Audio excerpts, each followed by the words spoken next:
I think bourbon tourism is huge. I mean, I think I got a great story that it was probably about 6 years ago. Bill Samuels Jr. at Maker's Mark, he was the chairman of Maker's Mark, and they have a distillery that's only 8 or so miles from here, 9 miles. I think the road sign says 6 miles, no matter where you're at. I think it's maybe about 10 miles. Anyway, so story is this. So Bill Samuels, is 9 miles down the road at the distillery, and they have obviously a great amount of tourism at Maker's Mark.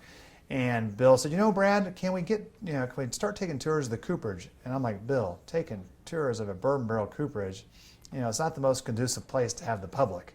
You've got fire, you've got smoke, you've got sawdust, it's loud and hammers and machinery. And he says, yeah, they'll love it. He says, they'll love it.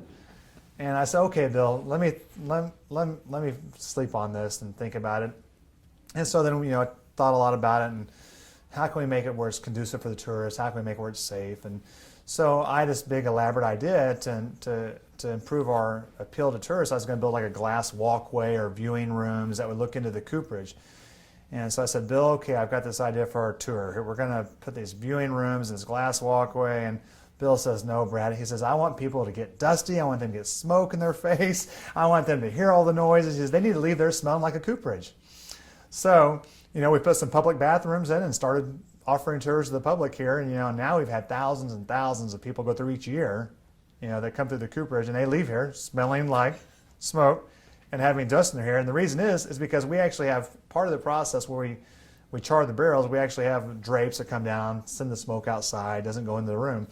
Well, when we have tourists come here, we take those and lift up the drapes, and the smoke just bellows into the cooperage all over the tourists, and they love it.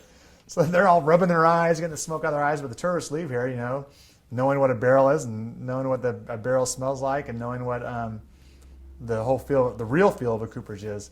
So our idea was to to enhance the tourism aspect of the Bourbon Trail by offering a tour here, but really it's kind of like a chef's tour of the kitchen here.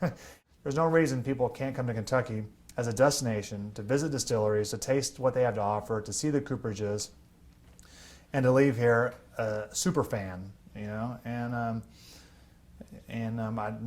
think that's what's happening.